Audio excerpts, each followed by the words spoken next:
नमस्कार, बहुत बहुत स्वागत है आप सभी का डीडी न्यूज पर। आप देख रहे हैं मिड डे प्राइम। मैं हूं निखिल सिंह और अगले 1 घंटे में हम बात करेंगे देश भर की तमाम बड़ी खबरों की। बताएंगे कि दुनिया भर में कौन सी खबरों पर है सबकी नजरें, क्या चल रहा है खेल और अर्थ जगत में, और कुछ झलकियां फिल्म, कला और संस्कृति के क्षेत्र से। लेकिन सबसे पहले बड़ी खबरों पर नजर।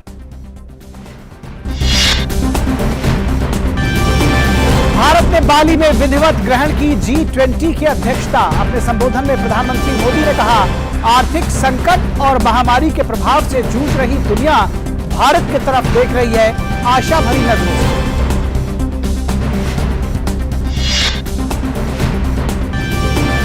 इंडोनेशिया के बाली में जारी G20 शिखर सम्मेलन के तहत प्रधानमंत्री नरेंद्र मोदी ने की फ्रांस के राष्ट्रपति इमानुएल मैक्रों, सिंगापुर के प्रधानमंत्री ली सिएन लूंग के साथ द्विपक्षीय बैठकें। जर्मनी, इटली, इंडोनेशिया, ऑस्ट्रेलिया और यूके के साथ भी करेंगे द्विपक्षीय बैठकें। प्रधानमंत्री नरेंद्र मोदी ने वर्चुअल माध्यम से बेंगलुरु टेक समिट के रजत जयंती संस्करण का किया उद्घाटन।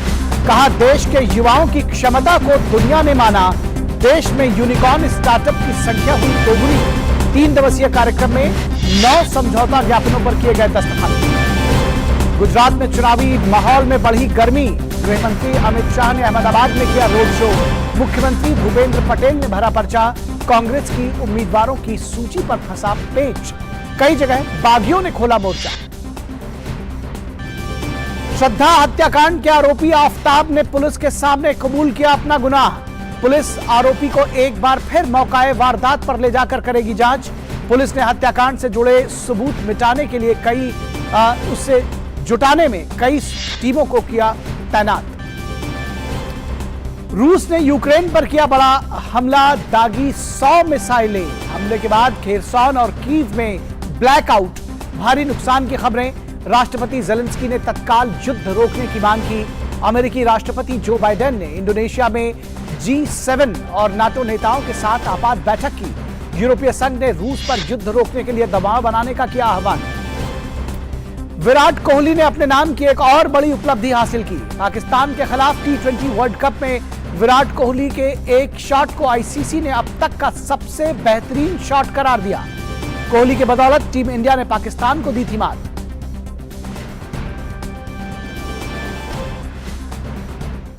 तो सबसे पहले बड़ी खबरों पर नजर डालते हैं।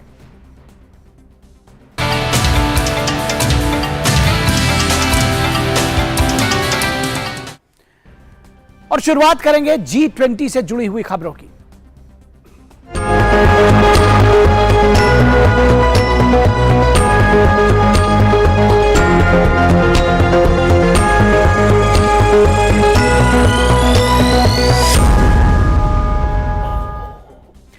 G20 के बाली शिखर सम्मेलन के समापन पर इंडोनेशिया के राष्ट्रपति जोको विडोडो ने भारत को औपचारिक रूप से अध्यक्षता सौंप दी। उन्होंने भारत को मित्र देश बताते हुए कहा कि G20 ट्रोइका देश के रूप में इंडोनेशिया भारत का पूरा सहयोग करेगा।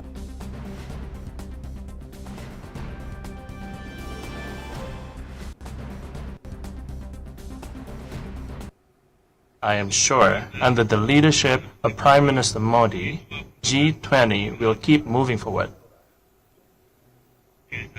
As a friend of India and as a part of Troika, next year, Indonesia is ready to support the success of India G20 presidency. I also request all participating G20 leaders to support India next year.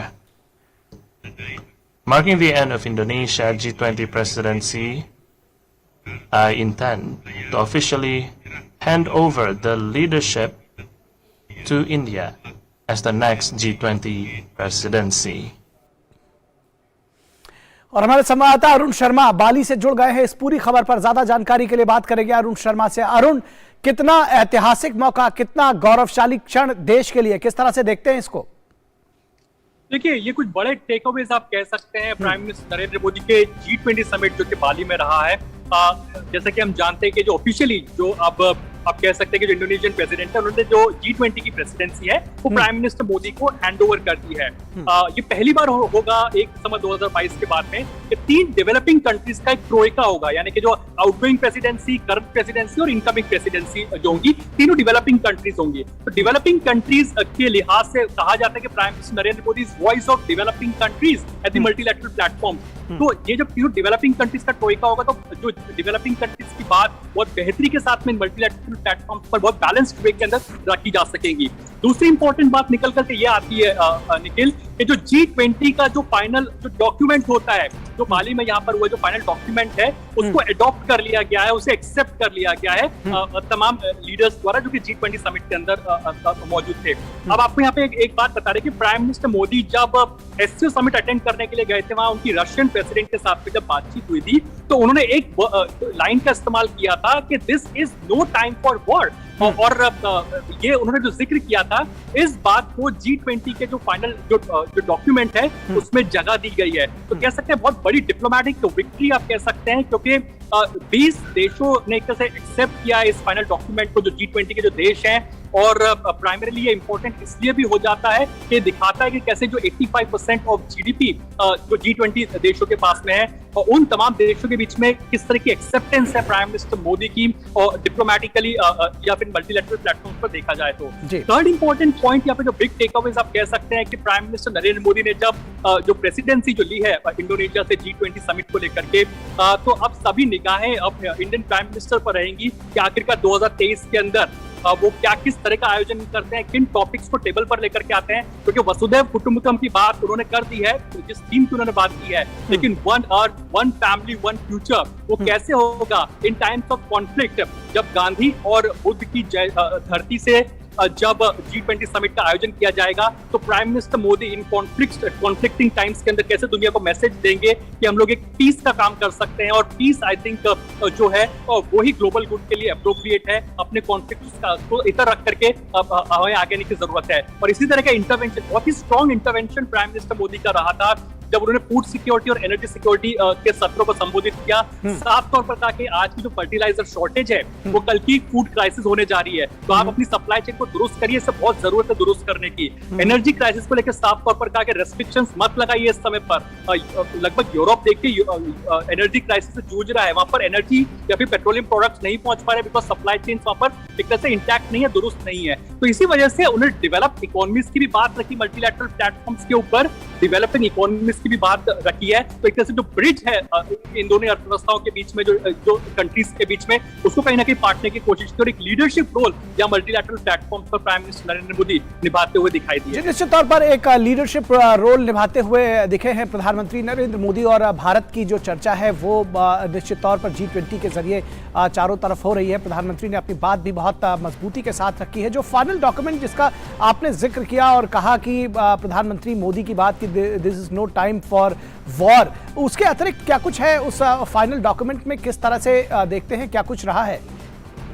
देखिए, जो final document की बात की जाए तो लगभग 1138 page लंबा document होता है। अब जितने भी जो वर्ल्ड लीडर्स होते हैं G20 समिट के अंदर आते हैं या आपस में इनके डिस्कशंस रहते हैं। आपको बता दें कि फाइनल डॉक्यूमेंट केवल एक दिन में नहीं बनता है, लगभग 1 साल तक लगभग शेरपा लेवल पर जो मीटिंग चलती है, जो अन्य मीटिंग्स होती है अब फिनेंस मिनिस्टर्स की या फिर सेंट्रल बैंक गवर्नर्स की जो मीटिंग होती है, कई सारे मीटिंग्स जो होती है उनका एक आउटकम होता है, कंक्लूजन होता है और एक एक्सेप्टेंस होती है कि वर्ल्ड लीडर्स हैं इसको एक्सेप्ट कर रहे हैं। और जब प्राइम मिनिस्टर नरेंद्र मोदी इन मल्टीलैटरल प्लेटफॉर्म पर पहुंचे हैं, तो जब G20 समिट का जो पूरा आयोजन कंप्लीट हो गया एक तरह से आप कह सकते हैं, तो उसके बाद में ये जो फाइनल डॉक्यूमेंट बनके तैयार हुआ है इसमें तमाम जो वर्ल्ड लीडर्स होते हैं उनके व्यू होते हैं, उनके सजेशंस होते हैं, उनकी बात होती है और एक कंसेंसस के साथ में इसको अडॉप्ट किया जाता है। इसमें अगर कुछ और बड़ी बात की जाए जो प्राइम मिनिस्टर नरेंद्र मोदी ने रेस की है, जाहिर सी बात है कॉन्फ्लिक्ट्स को लेकर के बात जो रेस की गई है कि कैसे this is no time for war और किस तरह से हमें एक कोऑर्डिनेटेड एफर्ट्स बनाने की जरूरत है।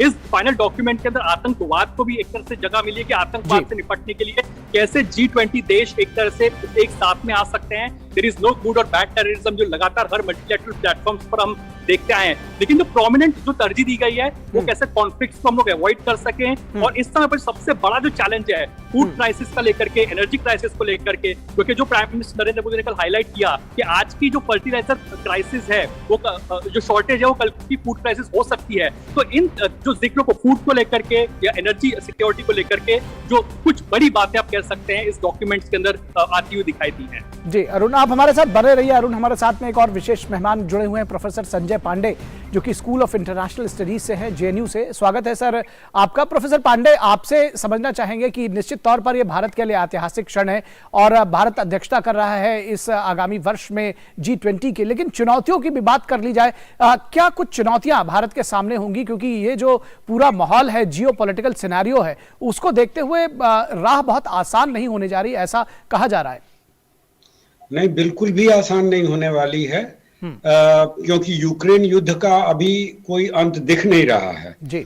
और यूक्रेन युद्ध से उपजी हुई जो समस्याएं हैं, जिनकी चर्चा आपने की, चाहे वो फूड ग्रेन्स की समस्या हो या एनर्जी सप्लाईज की, उनका क्या निदान होगा, और अगर निदान नहीं हुआ तो विश्व उनसे कैसे निपटेगा, इस बात का अभी कोई समझ अभी उभर कर आ नहीं रही है जी। लेकिन ये भी सही है कि भारत संभवतः सबसे सही स्थिति में है कि वो इन मुद्दों पर चर्चा कर सके। उसका मुख्य कारण ये है कि हमारे संबंध पश्चिम और अमेरिका के साथ और साथ में रूस के साथ भी बहुत अच्छे हैं, और यूक्रेन भी इस बात को समझता है कि हमारी एक अहम भूमिका है जी। तो इस लिहाज से मान लीजिए फूड सिक्योरिटी, जिस पर यूएन ने एक मीडिएट करके एक रास्ता निकाला था, अब भारत का प्रयास ये होगा कि यूएन द्वारा जो निकाला हुआ रास्ता है वो ग्राउंड पर सही तरीके से क्रियान्वित किया जाए, जिससे फूड सप्लाईज जो हैं वो अनइंटरप्टेड रह सके। या भारत की जो नसीहत पश्चिम को रही है कि भाई आपकी 40% से ज्यादा जो ऊर्जा आवश्यकता है वो रूस से आती रही है, आप प्रयास जरूर कर रहे हैं इसको कम करने की, इस निर्भरता को, लेकिन अभी भी निर्भरता बनी हुई है जी। इसलिए आपको ये समझना चाहिए कि दूसरे देशों की भी इस प्रकार की आवश्यकताएं हैं और उनका ध्यान रखा जाना चाहिए, और इन सब के लिए आवश्यक है कि रूस की बात भी सुनी जाए और उसके साथ बातचीत के जरिए कोई समाधान निकाला जाए जी। तो भारत इस मायने में सही स्थिति में है रूस से अपने अच्छे संबंधों के कारण। किस तरह से आकलन करेंगे G20 समिट का बाली में जो हो रही है, किस तरह से इसको देखेंगे आप? यूक्रेन रूस युद्ध की जो छाया है वो निश्चित तौर पर इस पर पड़ी रही है। क्या क्या क्या आपको लगता है भारत के लिए टेकअवेज हैं, क्या दुनिया के लिए टेकअवेज हैं, किस तरह से देखते हैं इसको?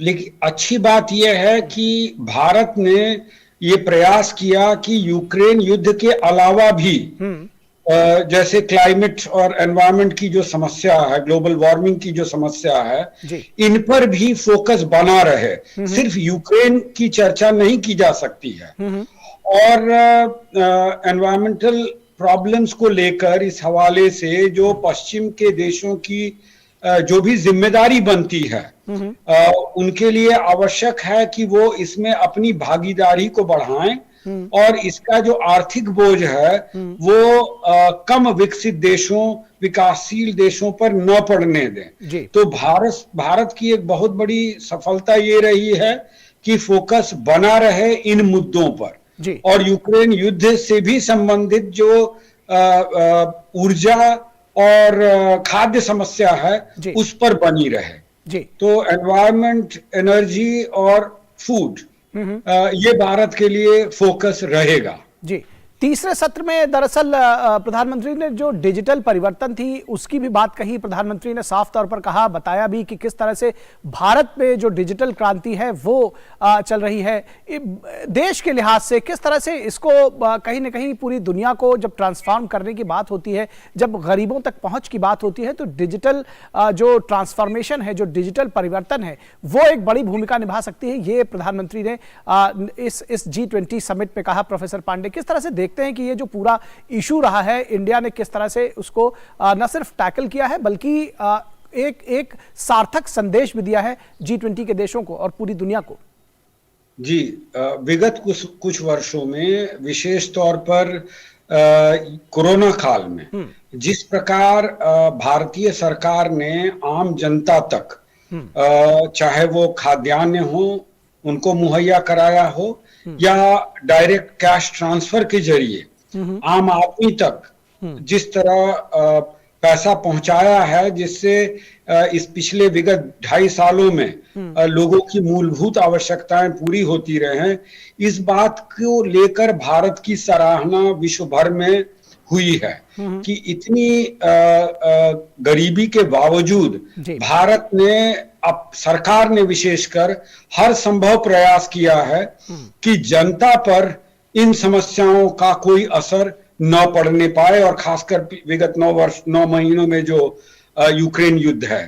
तो भारत की जो तकनीकी अचीवमेंट्स हैं और खासकर सॉफ्टवेयर्स में जो अचीवमेंट्स हैं, उसको लेकर तीसरी दुनिया के बहुत सारे देशों के साथ हमने समझौते किए हैं और उनको टेक्नोलॉजी ट्रांसफर किया जा रहा है। उनको इस तरह के आईटी सेंटर्स कई जगह खोले गए हैं जिससे उनको मदद मिले, और यहाँ तक कि विकसित देशों में भी इस बात को माना है और सराहा है। जी, हमारे साथ अरुण भी बने हुए हैं। प्रोफेसर पांडे, अरुण आपसे समझना चाहेंगे, जो बायलैटरल्स है वो भी बेहद महत्वपूर्ण है साइडलाइंस पे, किस तरह से भारत के साथ में जो बायलैटरल्स हुए हैं उनके बारे में क्या जानकारी देंगे बाली से आप? देखिए, लगभग आप कह सकते हैं 8 के आसपास जो बायलैटरल है वो शेड्यूल है। इन बायलैटरल्स के कंपोनेंट्स को अगर आप थोड़ा एनालाइज और रीड करने की कोशिश करें तो हम देख रहे हैं कि यूरोप जो है वो ज्यादा से ज्यादा भारत के साथ एंगेज करना चाह रहा है। ऑल्दो बायलैटरल पहले से डिसाइडेड होते हैं, स्ट्रक्चर्ड फॉर्मेट में होते हैं, लेकिन हमने देखा कि जो तमाम बायलैटरल्स हो रहे हैं उसमें यूरोपियन कंट्रीज, जो यूरोप के जो देश हैं, वो काफी ज्यादा उनका इंटरेक्शन ज्यादा है। इसके पीछे कई सारे रीजंस बताए जा रहे हैं। रीजन ये है कि एक तो इस पोस्ट कोविड पैंडेमिक टाइम के अंदर यूक्रेन क्राइसिस के बाद में जिस तरह से हमने एनर्जी क्राइसिस देखा, इकोनॉमिक स्लोडाउन देख रहे हैं, पैसा लिमिटेड है। यूरोप के पास टेक्नोलॉजी भले ही हो सकती है, लेकिन जो मास कंजम्पशन बेस है, डेमोग्राफिक डिविडेंड की जो हम बात करते हैं, डेमोक्रेसी की बात करते हैं, बड़े मार्केट की बात करते हैं, तो उस लिहाज से भारत एक बहुत लुक्रेटिव डेस्टिनेशन होता है।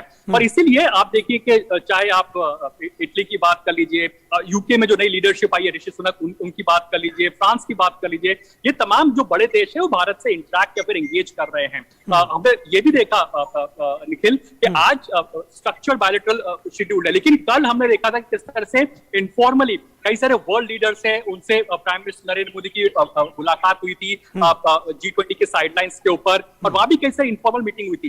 ये जो सॉफ्टवेयर डिप्लोमेसी एस्पेक्ट हमने जो कल देखा था वो कहने की रिफ्लेक्टिव होती है इस तरह के जो स्ट्रक्चर बायलैटरल्स के अंदर, और यहाँ पे जो वर्ल्ड मीडिया बहुत बारीकी से ऑब्जर्व करता है। जैसा कि सर भी अभी बता रहे थे कि जो फूड सिक्योरिटी के लिहाज से बात की जा रही है, तो एक बात यहाँ कही, जो वर्ल्ड मीडिया है वो ये कह रहा है यहाँ पर कि जिस समय पर, क्योंकि यूएस का जो मीडिया उनसे मेरी बातचीत हुई, जर्मनी के लीडर जो मीडिया उनसे बातचीत हुई, उन्होंने कहा कि जब दुनिया भर के नेता जब कंडेम करने की ट्वीट कर रहे होते हैं, ऐसे में भारत एक्शन में होता है। जब यूक्रेन क्राइसिस होता है तो भारत जाकर के स्टूडेंट्स को कैसे बचाया जा सके उस बात पर फोकस करता है। जब अफगानिस्तान में संकट आता है तो भारत वहां पर वीट पहुंचाता है। अब जब श्रीलंका में क्राइसिस होता है तो वहां पर एड तुरंत पहुंचाने की कोशिश करता है, वहां पर पहुंचाता है। अब कई जर्नलिस्ट ने तो मुझसे ये भी पूछा कि is it 800 million people that India fed और इट इज 80 मिलियन, यानी कि 80 करोड़ थे वाकई में, कि वो विश्वास नहीं कर पा रहे थे कि एक डेवलपिंग इकोनॉमी कोविड महामारी के दौरान भी क्या प्राइमरीली इतने सारे लोगों को फीड कर सकती है जिसकी हम बात कर रहे हैं। मिलेट्स की बात दुनिया भर के लोग कर रहे हैं, लेकिन जो मोटा अनाज है, फिर जो मिलेट्स हैं, भारत तो उसकी बात कर ही रहा है, उसके बारे में जाना ही जाता है। प्राइम मिनिस्टर नरेंद्र मोदी कई बार उसकी वकालत कर चुके हैं। तो यही वजह है कि जो ये लीडरशिप हम लोग इस मल्टीलैटरल प्लेटफॉर्म पर देख रहे हैं, इसीलिए यूरोप एंगेज कर रहा है, और मल्टीलैटरल प्लेटफॉर्म पर आप देखेंगे कि एक बहुत बड़ा स्टेचर भारत का दिखाई दे रहा है। जी जी जी जी प्रोफेसर पांडे, चलते चलते आपसे एक सवाल चाहेंगे जिसका जवाब संक्षेप में दे। अगर इस G20 बाली समिट का आकलन कैसे करेंगे आप? एक बहुत ही मुश्किल समय में एक ऐसे देश को नेतृत्व मिल रहा है जिसकी क्रेडिबिलिटी, स्वीकार्यता सबसे अधिक है इस समय विश्व में, इस मामले में कि हम सबसे बात करने को तैयार हैं और सबकी बात समझने को तैयार हैं, और डायलॉग और डिप्लोमेसी की बात, डेमोक्रेसी की बात, इसीलिए अगर भारत करता है तो उसके एक विशेष मायने हैं और उसकी बात को सीरियसली लिया जाता है। जी बिल्कुल। तो डायलॉग और डिप्लोमेसी की बात जब भारत करता है तो उसके विशेष मायने हैं, उसको सीरियसली लिया जाता है, उसको दुनिया सुनती है। बहुत शुक्रिया प्रोफेसर संजय पांडे इस तमाम बातचीत के लिए, और अरुण शर्मा बाली से जुड़े हुए तमाम अपडेट्स हमको देने के लिए आपका भी बहुत शुक्रिया। आप दोनों का बहुत शुक्रिया। और मिड डे प्राइम में यहां रुकेंगे एक छोटे से ब्रेक के लिए, कहीं मत जाइएगा, जल्द हाजिर होंगे। लहलहाती फसल, भरे पूरे खेत खलिहान, हर किसान का बस यही अरमान। लेकिन कभी बारिश, कभी बिजली, कभी ओला, कभी सूखा। प्रकृति का तो नहीं, मगर नुकसान का उपाय है। AIC से फसल बीमा। Agriculture insurance company of India limited, AIC।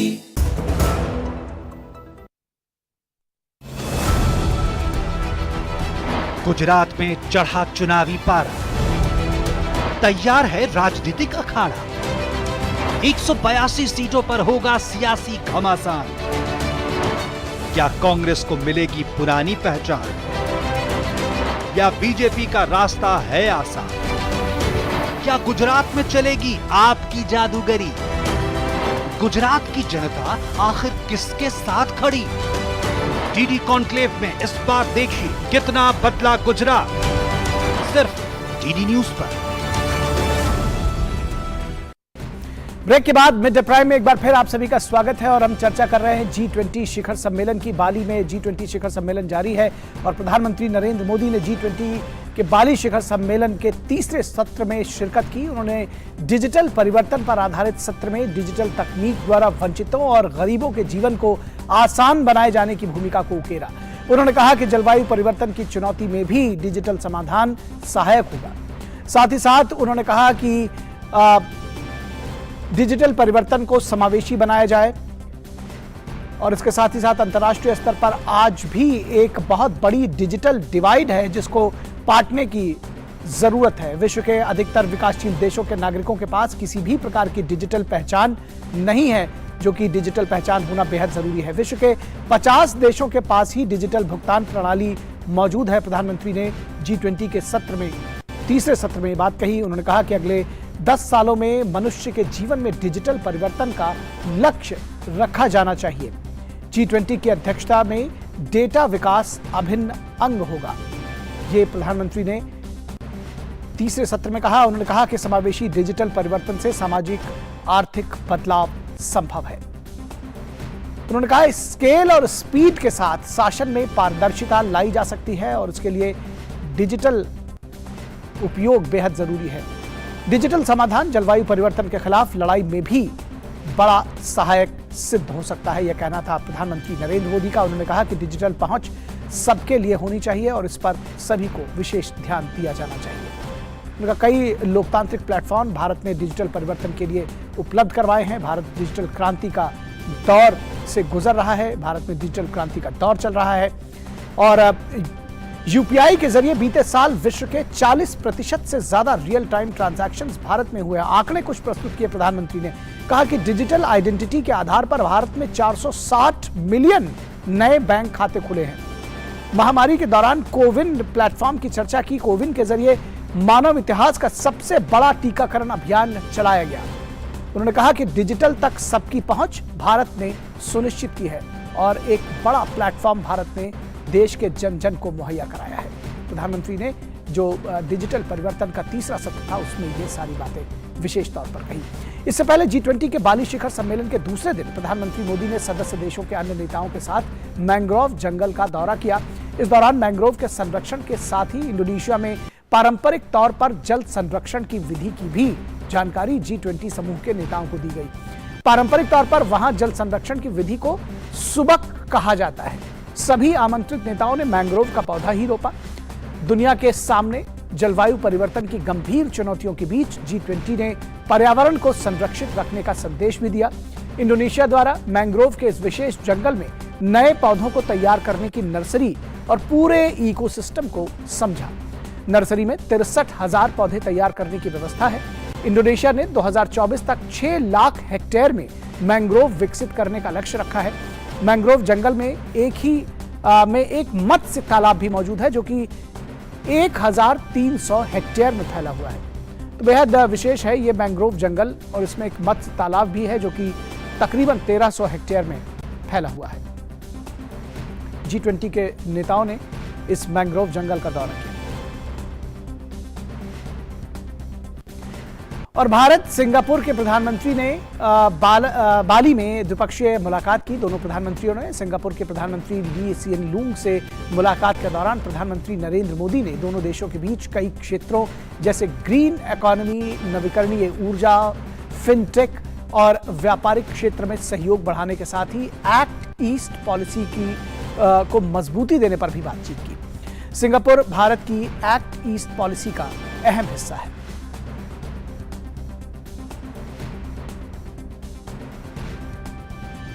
और G20 शिखर सम्मेलन से अलग आज प्रधानमंत्री नरेंद्र मोदी और फ्रांस के राष्ट्रपति इमैनुअल मैक्रों के बीच द्विपक्षीय बैठक हुई। प्रधानमंत्री नरेंद्र मोदी आज कई अन्य देशों के नेताओं के साथ भी द्विपक्षीय बैठक करेंगे। 8 द्विपक्षीय बैठकें प्रस्तावित है प्रधानमंत्री नरेंद्र मोदी की।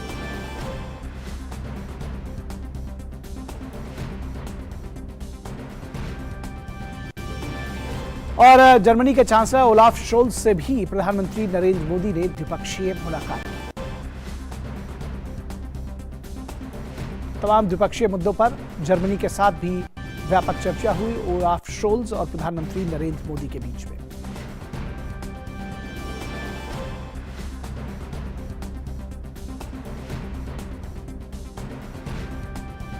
और बात कुछ अन्य ताजा खबरों की।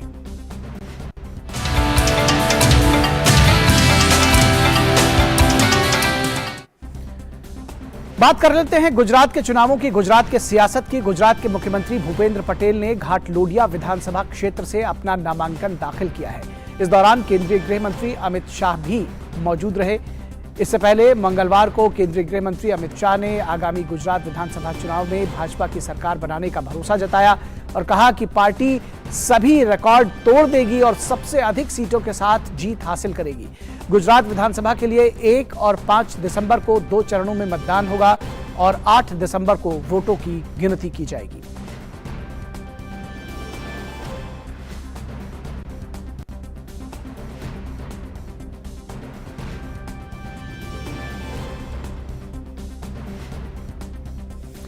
केंद्रीय गृह मंत्री अमित शाह और मुख्यमंत्री भूपेंद्र पटेल ने नामांकन दाखिल करने से पहले अहमदाबाद के प्रभात चौक में रोड शो किया, जिसमें हजारों की संख्या में लोग शामिल हुए।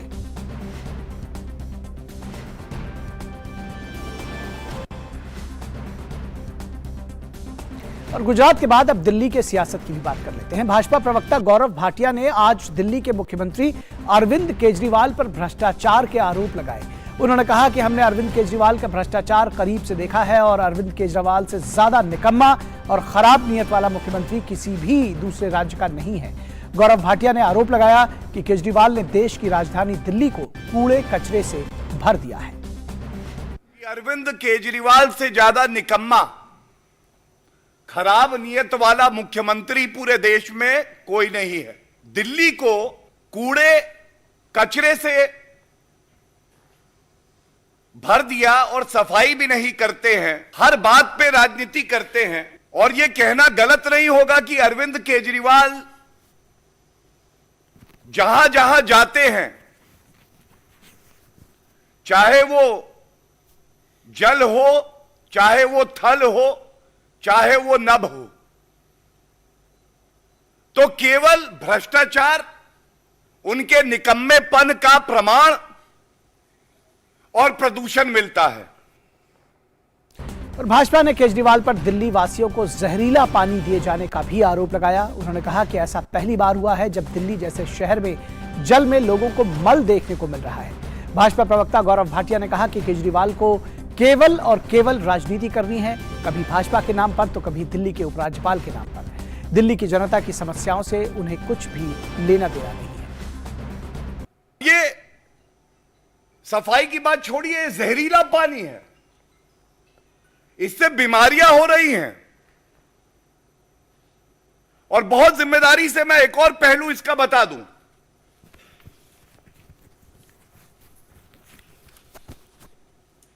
एलजी साहब के लिए कहते हैं कि हमें लव लेटर लिखा जा रहा है, मेरे से रूठ जाते हैं, इतना तो मेरी बीवी नहीं रूठती है। रूट तो दिल्ली की जनता जा रही है आपसे। जब एक संवैधानिक पद पे बैठा व्यक्ति ठान लेता है तो वो कैसे कार्य करता है मैं आपको बताता हूं। 57 किलोमीटर का ये लेंथ है। केंद्र सरकार ने हस्तक्षेप किया और श्रद्धा हत्याकांड के आरोपी आफताब अमीन ने नया खुलासा किया है। आफताब रोजाना शव के टुकड़ों को महरौली और छतरपुर के जंगलों में ठिकाने लगाने से पहले आरोपी एक दिन पहले फेंके गए टुकड़ों को जरूर देखकर आता था। आरोपी ये तसल्ली करता था कि फेंके गए टुकड़े नष्ट हुए हैं या नहीं। आफताब ने यह भी बताया कि उसने फ्रिज में रखे श्रद्धा के सिर को आखिर तक नहीं फेंका था। दिल्ली पुलिस आफताब पूनावाला से इस दिल दहलाने वाले हत्याकांड को उगलवाने की कोशिश कर रही है। आने वाले दिनों में उसका नार्को टेस्ट भी किया जा सकता है। अब तक की पूछताछ में आफताब ने कबूल किया है कि उसने श्रद्धा का गला घोटने के बाद उसके शव के 35 टुकड़े कर दिए थे, लेकिन वह सिर को क्षत विक्षत नहीं कर पाया था। कल दिल्ली पुलिस ने आरोपी आफताब पूनावाला को उस जगह पर ले गई जहां उसने श्रद्धा को बेरहमी से हत्या कर ठिकाने लगाया था। और हमारे संवाददाता नीरज इस पूरी खबर पर हमारे साथ जुड़ रहे हैं। नीरज, बेहद जिसको कहते हैं दिल दहला देने वाला हत्याकांड है। क्या कुछ रोज नए खुलासे लगातार कर रही है? इतने सारे एंगल्स हैं इसमें, अब क्या कुछ नए डिटेल्स इसमें निकलकर सामने आ रहे हैं? क्या कुछ जानकारी देंगे, हमारे दर्शकों के साथ साझा करेंगे आप? कई सारे पहलू हैं जो निकलकर सामने आ रहे हैं। दिल्ली पुलिस यही कारण है कि आफताब का नार्को टेस्ट है वो उस टेस्ट को कराना चाहती है और साकेत कोर्ट में उन्होंने एक एप्लीकेशन लगाई है। हालांकि कोर्ट में जो नार्को टेस्ट है उसको सबूत के तौर पर तो पेश नहीं किया जा सकता, लेकिन दिल्ली पुलिस का ये कहना है कि जब आफताब का नार्को टेस्ट किया जाएगा तो सबूत को लेकर कई सारी जो नई जानकारियां हैं वो निकलकर सामने आएंगी और दिल्ली पुलिस उन जानकारियों को फिर सबूत के तौर पर पुख्ता करेगी। बाकी दिल्ली पुलिस के पास कई सारे सबूत इसको लेकर जरूर एकत्र हो गए। एक तो सबसे पहले कि आफताब ने ये कहा था कि वो 22 मई को जो श्रद्धा है वो छोड़कर चली गई थी, लेकिन उसके बाद 24 मई को पैसे का ट्रांजैक्शन होता है। इसके अलावा जो आफताब है उन्होंने श्रद्धा के जो अकाउंट है और ख़ासतौर से इंस्टाग्राम, वहाँ से भी उसके दोस्तों को कुछ मैसेज किए हैं, तो वो भी जो जानकारी है पुलिस के पास है, क्योंकि उसकी जो लोकेशन है वो महरौली छतरपुर ही दिखाई दे रही थी।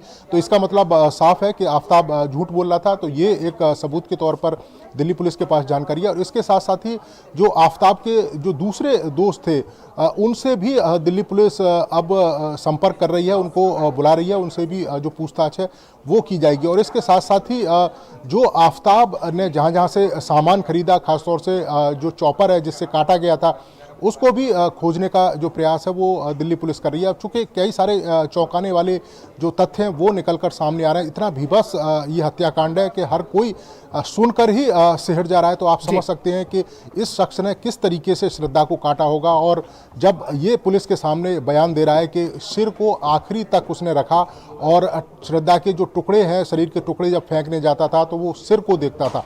इसके साथ ही आफताब की जो महिला मित्र, जिस समय श्रद्धा की हत्या हो गई थी और उसका शरीर फ्रिज में रखा हुआ था, उस समय भी एक महिला जो मित्र है आफताब की वो फ्लैट पर आई थी, उसको भी दिल्ली पुलिस संपर्क करने की कोशिश कर रही है। तो जांच है वो तेजी के साथ दिल्ली पुलिस कर रही है और हर एंगल से इसकी जांच की रही है। आज भी दिल्ली पुलिस आफताब को लेकर महरौली और छतरपुर के जंगलों में गई है, इसके साथ ही उसके फ्लैट पर भी गई है। और आफताब और इसके अलावा जो टुकड़े बरामद हुए हैं, खासतौर से कहा यह जा रहा है कि वो टुकड़े श्रद्धा के हैं, जो हड्डियों के टुकड़े मिले हैं उनको भी फॉरेंसिक और डीएनए जांच के लिए जो दिल्ली पुलिस है वो भेज रही है। और इसके अलावा जो श्रद्धा के भाई और पिता से भी डीएनए का जो सैंपल है वो दिल्ली पुलिस ले रही है। तो दिल्ली पुलिस पूरी कोशिश कर रही है कि आफताब को जल्द से जल्द और सख्त से सख्त सजा दिलाई जा सके, और यही कारण है कि वो तमाम सबूतों को एकत्र कर रही है, सबूतों को एकत्रित कर रही है दिल्ली पुलिस। नीरज, आपसे ये जानना चाहेंगे, एक जहन में सवाल लगातार लोगों के मन में आ रहा है कि क्या प्रमुख वजह रही है इस हत्या के पीछे, किस तरह से देखते हैं? क्या कुछ अभी तक जो आफताब का कबूलनामा है उसमें क्या कुछ निकल कर आया है? देखिए, आफ्ताब का ये कहना था कि शादी एक वजह रही थी और हालांकि लगातार इन दोनों के बीच में झगड़े भी होते रहे थे। एक बार जब श्रद्धा की मां का देहांत हो गया था तो उस समय श्रद्धा ने अपने पिता से भी संपर्क किया था और पिता से ये कहा था कि आफ्ताब उसके साथ मारपीट करता है। बाद में आफ्ताब ने माफ़ी मांगी थी और श्रद्धा को मुंबई से लेकर चला आया था। उसके बाद ये लोग उत्तराखंड भी गए, हिमाचल भी गए, हिमाचल से ये लौटे हैं दिल्ली में भी होटल्स और जो लॉज हैं उनमें कई दिन रहे। उसके बाद उन्होंने मेहरौली में फ्लैट लिया है। उस फ्लैट में भी इनके लगातार झगड़े होते रहे। आफ्ताब का ये कहना था कि 3 दिन के बाद झगड़ा हुआ और जिसमें आफ्ताब ने श्रद्धा का गला दबाया और उसके बाद उसके शरीर को चॉपर से काटा। हालांकि पुलिस तमाम सबूत और जो बयान है उनको कह सकते हैं कि एग्जामिन कर रही है और देख रही है कि क्या आफ्ताब जो बोल रहा है वो सच है या इसके पीछे कोई और घटना है। तो ये तमाम जो पहलू हैं जिसकी जांच दिल्ली पुलिस कर रही है। लेकिन आफ्ताब का ये कहना है कि दोनों के बीच में शादी को लेकर झगड़ा हुआ, जिसके बाद उसने श्रद्धा की हत्या कर दी और उसके शरीर को टुकड़ों में काट दिया। जी, निश्चित तौर पर बेहद दिल दहला देने वाला, रोंगटे खड़े कर देने वाला यह हत्याकांड है। आप इस पूरे केस को ट्रैक करते रहिए, हम आपसे और भी अपडेट्स लेते रहेंगे। बहुत शुक्रिया इस तमाम बातचीत और जानकारी के लिए नीरज सिंह। और मिड डे प्राइम में यहाँ रुकेंगे एक छोटे से ब्रेक के लिए, आप कहीं मत जाइएगा, जल्द हाजिर। लहलहाती फसल, भरे पूरे खेत खलिहान, हर किसान का बस यही अरमान। लेकिन कभी बारिश, कभी बिजली, कभी ओला, कभी सूखा। प्रकृति का तो नहीं मगर नुकसान का उपाय है। AIC से फसल बीमा। Agriculture insurance company of India limited. AIC। Break के बाद एक बार फिर आप सभी का स्वागत है। सूचना एवं प्रसारण सचिव अपूर्व चंद्र ने अबू धाबी में 2454 स्टूडियो सिटी का दौरा किया। उन्होंने 2454 स्टूडियो सिटी के प्रमुख डेरेक हॉल से मुलाकात की और स्टूडियो से जुड़ी बारीकियों के बारे में जानकारी प्राप्त की। अपूर्व चंद्र ने अबू धाबी फिल्म कमीशन के प्रमुख संजय रैना से भी भेंट की। उन्होंने स्टूडियो में बने इंडोर और आउटडोर में मौजूद सुविधाओं और साउंड स्टेज का जायजा लिया।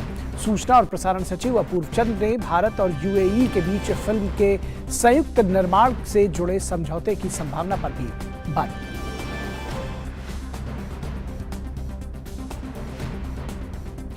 और कठुआ दुष्कर्म मामले में सुप्रीम कोर्ट का अहम फैसला आया है। सुप्रीम कोर्ट ने आरोपी शुभम सांगरा के खिलाफ बालिग के तौर पर ही मुकदमा चलाए जाने का आदेश दिया है। सुप्रीम कोर्ट ने आरोपी को नाबालिग ठहराने की निचली अदालत के आदेश को खारिज कर दिया है। सुप्रीम कोर्ट ने कहा है कि किसी आरोपी की उम्र तय करने के लिए अगर कोई पुख्ता सबूत नहीं है तो ऐसी स्थिति में मेडिकल ओपिनियन को ही सही माना जाएगा। और अब नजर डालते हैं कुछ अन्य राष्ट्रीय खबरों पर।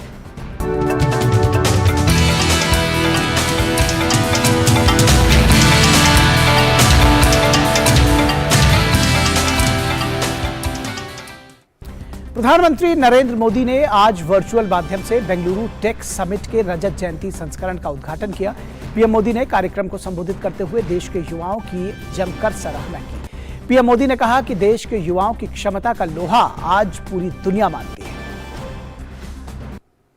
India's technology and innovation have already impressed the world, but the future will be much bigger than our present, because India has innovative youth and increasing tech access.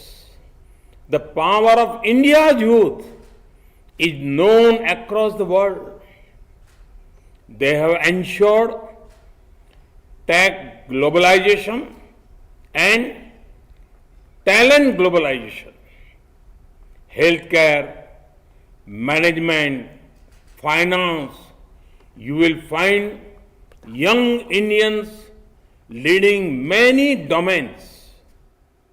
We are using our talent for global good. और G20 की खबर एक बार फिर से जोड़ते हैं। प्रधानमंत्री नरेंद्र मोदी ने इटली के जॉर्जियो मेलोनी से द्विपक्षीय मुलाकात की है। दोनों नेताओं ने आपसी हितों के मुद्दों पर व्यापक चर्चा की है।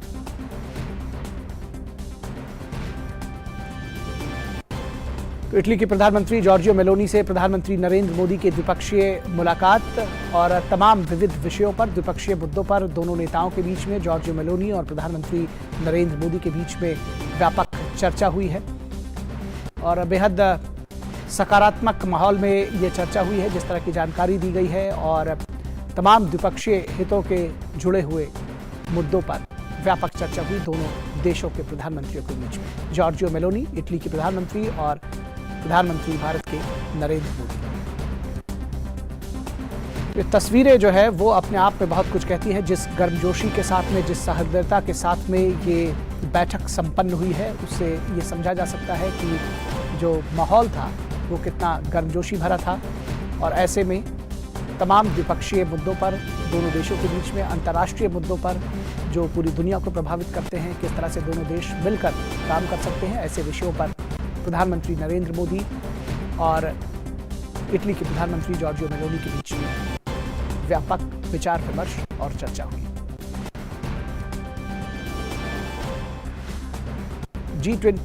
G20 समिट के दौरान 8 देशों के साथ में प्रधानमंत्री की द्विपक्षीय बैठकें प्रस्तावित रही हैं। इसमें जर्मनी के साथ में बैठक के विषय में हमने जानकारी दी, फ्रांस के विषय में आपको जानकारी दी, सिंगापुर के विषय में जानकारी दी और अब ये जो तस्वीरें आप देख रहे हैं, ये जॉर्जियो मेलोनी जो कि इटली के प्रधानमंत्री हैं, प्रधानमंत्री नरेंद्र मोदी के साथ में उनकी द्विपक्षीय बैठक हुई है और ये बैठक कई मायनों में बेहद अहम, बेहद महत्वपूर्ण बताई जा रही है और G20 के साइडलाइंस पर यह बैठक हुई है और ये जो बैठक रही है इसमें तमाम द्विपक्षीय हितों के, साझा हितों के जो मुद्दे रहे हैं वो देखे गए। NSA अजीत डोवाल, विदेश मंत्री S जयशंकर इस बैठक में मौजूद रहे प्रधानमंत्री के साथ। द्विपक्षीय बैठक रही है तो दोनों पक्षों की तरफ से इसमें जो प्रतिनिधिमंडल था वो मौजूद रहा। दोनों प्रधानमंत्रियों की अगुवाई में ये बैठक हुई।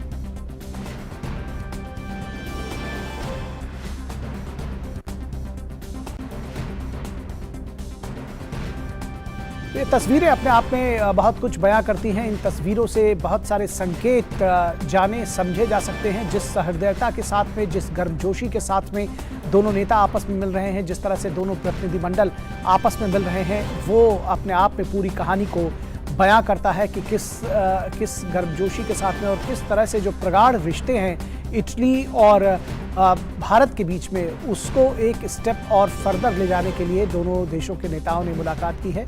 और एक तरह से कहा जाए तो नवनियुक्त प्रधानमंत्री जॉर्जियो मेलोनी हैं और भारत के प्रधानमंत्री नरेंद्र मोदी, इन दोनों के बीच में ये बैठक संपन्न हुई है G20 के साइडलाइंस पर। तमाम विविध विषय रहे हैं, दोनों देशों के इंटरेस्ट से जुड़े हुए अंतर्राष्ट्रीय मुद्दे रहे हैं।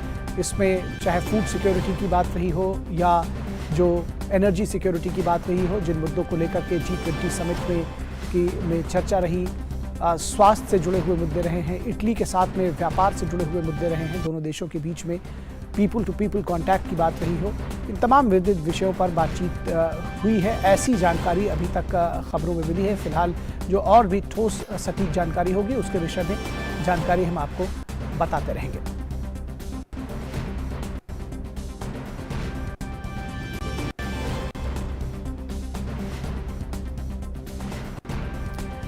और मिड डे प्राइम में रुकेंगे एक छोटे से ब्रेक के लिए, कहीं मत जाइएगा, जल्द हाजिर होंगे। लहलहाती फसल, भरे पूरे खेत खलिहान, हर किसान का बस यही अरमान। लेकिन कभी बारिश, कभी बिजली, कभी ओला, कभी सूखा। प्रकृति का तो नहीं मगर नुकसान का उपाय है। AIC से फसल बीमा। Agriculture insurance company of India limited. AIC। Break के बाद एक बार फिर आप सभी का स्वागत है। राष्ट्रपति द्रौपदी मुर्मू मध्य प्रदेश के दौरे पर हैं और आज इस दौरे का दूसरा दिन है। राष्ट्रपति ने भोपाल स्थित जनजातीय संग्रहालय का दौरा किया।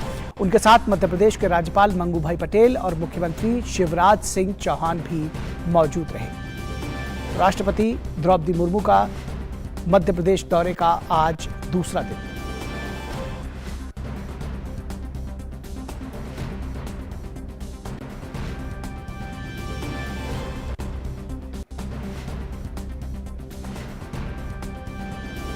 भारतीय लेखा परीक्षा एवं लेखा विभाग आज से 24 नवंबर तक CAG के स्थापना दिवस के उपलक्ष्य में ऑडिट सप्ताह मना रहा है। उपराष्ट्रपति जगदीप धनखड़ आज नई दिल्ली में भारत के नियंत्रक और महालेखा परीक्षक के मुख्यालय में उद्घाटन भाषण के दौरान उन्होंने कहा कि हाल के वर्षों में कैग ने बेमिसाल काम किया है और इसका प्रमुख कारण कैग का कुशल नेतृत्व रहा है। CAG as an institution over the years has exemplified spinal strength. This elevated status is consequence of seminal leadership the institution has been benefiting from. The credibility earned by the institution is due to the painstaking efforts of successive CAGs that brought this institution what it is today. Impactful and wholesome CAG functioning has generated evolution of transparent and accountable ecosystem. उपराष्ट्रपति ने कहा कि आज वैश्विक मंचों पर भारत का सम्मान बढ़ा है। आज भारत व्यापार और निवेश के लिए हॉटस्पॉट बन चुका है। On a global horizon, we are hot favorite destination of opportunity and investment. When we look around the global economic scenario, India, on account of its policies, is a shining example. The world is looking at us as never before, and the world is looking at us so that we catalyze the big change that will be brought about. और जम्मू कश्मीर में परिसीमन को लेकर दायर याचिका पर supreme court 29 नवंबर को सुनवाई करेगा। सुप्रीम कोर्ट में केंद्र सरकार ने कहा है कि वो इस मामले में कुछ और दस्तावेज दाखिल करना चाहती है। सुप्रीम कोर्ट ने केंद्र सरकार को अतिरिक्त दस्तावेज दाखिल करने की इजाजत दे दी है। दरअसल पिछली बार सुप्रीम कोर्ट द्वारा मामले में नोटिस जारी करने के बाद केंद्र ने जवाब दिया था कि विधानसभा क्षेत्रों के परिसीमन के लिए परिसीमन आयोग की रिपोर्ट को कहीं भी चुनौती नहीं दी जा सकती है। आज राष्ट्रीय प्रेस दिवस है। ये दिन भारत में एक स्वतंत्र और जिम्मेदार प्रेस की मौजूदगी का प्रतीक है। इस दिन को मनाने का मुख्य उद्देश्य प्रेस की आजादी के महत्व के प्रति जागरूकता फैलाना है। भारतीय प्रेस परिषद की स्थापना के उपलक्ष्य में पूरे देश में राष्ट्रीय प्रेस दिवस मनाया जाता है। प्रेस की आजादी के महत्व के लिए दुनिया को आगाह करने वाला ये दिन बताता है कि लोकतंत्र के मूल्यों की सुरक्षा और उसे बहाल करने में मीडिया अहम भूमिका निभाता है। और अब देखते हैं अर्थ जगत से जुड़ी खबरें।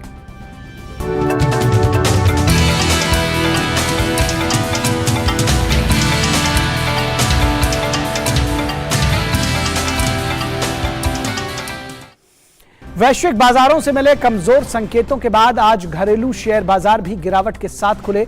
सेंसेक्स 164 अंकों की गिरावट के साथ 61,708 के स्तर पर शुरुआती कारोबार कर रहा है, तो वहीं निफ्टी 5 अंकों की गिरावट के साथ 18,398 के स्तर पर है। वहीं बैंक निफ्टी 50 अंकों के उछाल के साथ 31,454 के स्तर पर खुला। शुरुआती कारोबार में बाजार पर दबाव दिख रहा है। व्यक्तिगत शेयरों की बात करें तो UltraTech cement, doctor Reddy, Maruti, Titan और सन फार्मा जैसे शेयरों में तेजी आई है। वहीं Nestle India, Asian paints, Hindustan Unilever और पावर ग्रिड जैसे शेयरों में गिरावट देखी जा रही है। और अब आइए देखते हैं खेल प्राइम।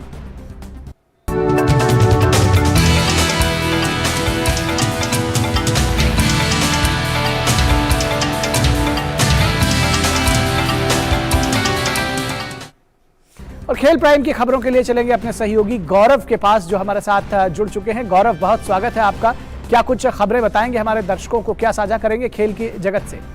शुक्रिया निखिल। और खबरों की शुरुआत करेंगे विराट कोहली की खबर के साथ, जहां भारतीय क्रिकेट टीम को भले ही T20 विश्व कप के सेमीफाइनल से बाहर होना पड़ा हो, लेकिन भारतीय टीम के पूर्व कप्तान विराट कोहली ने अपने नाम एक बड़ी उपलब्धि दर्ज कर ली है, जिसके लिए उन्हें हमेशा याद किया जाएगा। पाकिस्तान के खिलाफ सुपर 12 राउंड में विराट कोहली के बल्ले से निकला एक शॉट को ICC ने अब तक का बेहतरीन शॉट करार दिया है। पाकिस्तान के खिलाफ इस मुकाबले में विराट कोहली की शानदार बल्लेबाजी देखने को मिली थी। कोहली की विस्फोटक पारी के दम पर भारतीय टीम इस मुकाबले को जीतने में सफल हो पाई थी। खासतौर से जो हैरिस रऊफ के खिलाफ छक्का जड़ा था, उस छक्के को आईसीसी ने शॉट ऑफ द माना है कि T20 का सबसे बेहतरीन शॉट है। अब खैर बात कर लेते हैं शूटिंग की। दक्षिण कोरिया में चल रहे एशियन एयरगन चैंपियनशिप में भारतीय निशानेबाजों का शानदार प्रदर्शन देखने को मिल रहा है। मंगलवार को खेले गए 10 metre AP youth team event में भारत की पुरुष और महिला यूथ टीमों ने स्वर्ण पदक जीतने में सफलता हासिल की। वहीं 10 मीटर एपी पुरुषों के जूनियर इवेंट में सागर डांगी ने स्वर्ण पदक पर कब्जा जमाया, जबकि रजत पदक सम्राट राणा के नाम रहा। वहीं ऑल इन WSPS विश्व चैंपियनशिप में भी भारतीय निशानेबाजों का जलवा देखने को मिला। मंगलवार को खेले गए P5 मिश्रित team 10 metre air pistol SH1 event में भारत के ही राहुल, दीपेंद्र और रुबीना की टीम ने स्वर्ण पदक अपने नाम करने में सफलता हासिल की। और अब बात कर लेते हैं राफेल नडाल की। स्पेन के दिग्गज टेनिस खिलाड़ी Rafael Nadal ATP world tour final से बाहर हो गए हैं। उन्हें ग्रुप स्टेज से ही बाहर होना पड़ा। नडाल को अपने दूसरे मुकाबले में फेलिक्स ऑगर ऑलिसियर से शिकस्त मिली। मंगलवार को ग्रुप स्टेज में मैच में नडाल को कनाडा के 22 वर्षीय खिलाड़ी फेलिक्स ऑगर ऑलिसियर के हाथों 6-3, 6-4 के बड़े अंतर से हार का मुंह देखना पड़ा। नडाल ने 10 प्रयासों में कभी भी ATP फाइनल्स का खिताब नहीं जीता। वो 2010 और 2013 में इस चैंपियनशिप में उपविजेता रहे। US ओपन और पेरिस में हार का सामना करने वाले 36 वर्षीय नडाल के करियर में ये सिर्फ दूसरी बार है जब उन्हें लगातार 4 मैचों में हार का मुंह देखना पड़ा है। नडाल की इस हार के बाद ये भी साफ हो गया है कि उनके ही हमवतन खिलाड़ी स्पेन के कार्लोस अल्कराज इस साल की समाप्ति नंबर 1 खिलाड़ी के तौर पर करेंगे। वहीं एक अन्य मुकाबले में कैस्पर रूड ने टेलर फ्रिट्ज को हराकर उनके सेमीफाइनल के सफर पर विराम लगा दिया। रोमांचक मुकाबले में कैस्पर रूड ने टेलर फ्रिट्ज को 6-3, 4-6, 7-6 के अंतर से हराया। तो निखिल, ये थी खेल जगत से जुड़ी हुई तमाम बड़ी खबरें, लेकिन वापस एक बार फिर से आपके पास। बहुत धन्यवाद गौरव इन खबरों को हमारे साथ साझा करने के लिए। और अब बात उन खबरों की जो दुनिया भर में सुर्खियों में छाई हुई है।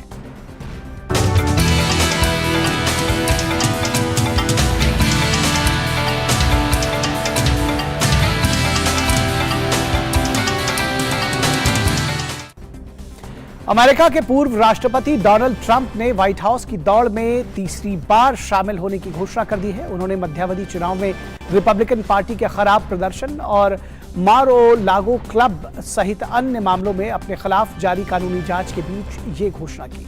हालांकि रिपब्लिकन पार्टी 2020 के राष्ट्रपति चुनाव में हार स्वीकार करने से इनकार करने वाले ट्रंप को अपना उम्मीदवार बनाने पर विचार करेगी या नहीं, इस पर सभी की निगाहें टिकी हुई हैं।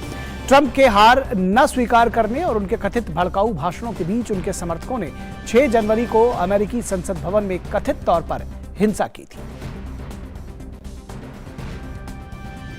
और रूस और यूक्रेन के बीच जारी जंग में रूस ने एक बार फिर यूक्रेन पर मिसाइल हमला किया। यूक्रेन के अधिकारियों ने कहा कि रूस ने देश भर में 100 से अधिक मिसाइलें दागी हैं। मिसाइल हमलों से शहर में बिजली सप्लाई बंद हो गई है। रूसी सैनिकों ने खेरसॉन से बाहर निकलने के बाद रूस की ओर से यह सबसे बड़ा हमला माना जा रहा है। यूक्रेनी अधिकारियों ने आपातकालीन बिजली आपूर्ति बंद करने की घोषणा की है। कीव के मेयर ने एक बयान में कहा है कि प्रारंभिक जानकारी के अनुसार पेरसेचोक जिले में 2 आवासीय इमारतों को निशाना बनाया गया है। हमले के बाद मेडिकल और रेस्क्यू टीम मौके पर मौजूद है।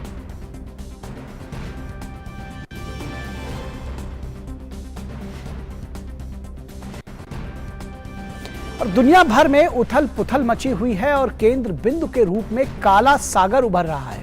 आज के न्यूज लेंस में हम जानेंगे कि क्या है काला सागर और इसकी क्या है महत्व, इस रिपोर्ट के जरिए।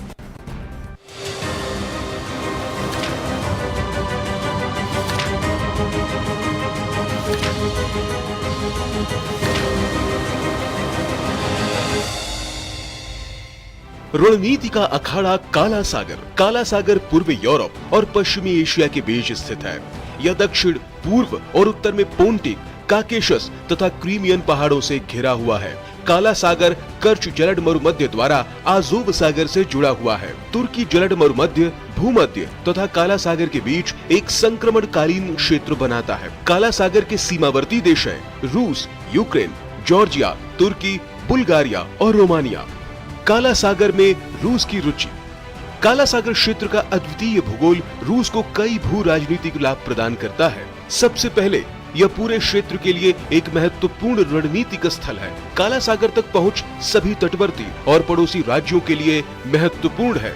ये क्षेत्र माल की आवाजाही और ऊर्जा के लिए एक महत्वपूर्ण पारगमन गलियारा है। काला सागर क्षेत्र सांस्कृतिक और जातीय विविधता में समृद्ध है तथा भौगोलिक निकटता के कारण रूस के साथ घनिष्ठ ऐतिहासिक संबंध साझा करता है। रूस ने 2014 में यूक्रेन के रणनीतिक रूप से महत्वपूर्ण प्रायद्वीप क्रीमिया पर कब्जा कर लिया। काला सागर बुल्गारिया, जॉर्जिया, रोमानिया, रूस, तुर्की और यूक्रेन से घिरा है। ये सभी नाटो देश हैं। नाटो देशों और रूस के बीच इस टकराव के कारण काला सागर सामरिक महत्व का क्षेत्र है और एक संभावित समुद्री फ्लैश पॉइंट है। नाटो के सदस्य तुर्की, ग्रीस, रोमानिया और बुल्गारिया काला सागर से प्रत्यक्ष रूप से संबद्ध है। काला सागर में तुर्की की रुचि। काला सागर से तुर्की लंबी सीमा साझा करता है। भौगोलिक रूप से तुर्की के लिए काला सागर बहुत ही महत्व रखता है। तुर्की ने बोस्फोरस जलद मरुमध्य के पानी में 3 खदानों का पता लगाया जो काला सागर को मरमारा सागर से जोड़ती है। Bureau report, DD news.